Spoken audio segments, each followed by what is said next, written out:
ওই পাশের আগুন আর কি এই পাশের রুমে আসছিল, পরে আমার মা আমার ছেলেরা আমার বাইরে নিয়ে তাড়াতাড়ি করে বের হয়ে গেছে। প্রাথমিক তদন্তে বৈদ্যুতিক শর্ট সার্কিট থেকে ফ্রিজের কম্প্রেসার বিস্ফোরণে এ দুর্ঘটনা ঘটে বলে জানান ফায়ার সার্ভিসের এ কর্মকর্তা। শেষে দেখি একটা ফ্রিজের ভিতরে শুধু আগুন ছিল। ওই ফ্রিজটা স্থানীয়রা বলছে যে ফ্রিজটা একসময় বাস্ট হয়েছে, বাস্ট হওয়ার কারণে ওই কম্প্রেসার মেশিন বাস্ট হওয়ার কারণে ওই আগুনটা ছড়িয়ে যায়, ওই কিছু লোক দগ্ধ হয়। আটজন দগ্ধ হয়।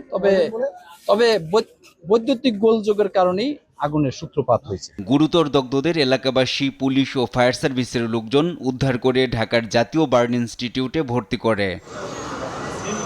এদিকে দগ্ধদের সবার অবস্থা সংকটাপন্ন উল্লেখ করে জাতীয় বার্ন ও প্লাস্টিক সার্জারি ইনস্টিটিউটের সহযোগী অধ্যাপক আহমেদুল কবির জানান ৩ জনের শ্বাসনালী পুড়ে গেছে, বাকি ৬ জনকে এইচডিইউতে রাখা হয়েছে বলেও জানান তিনি।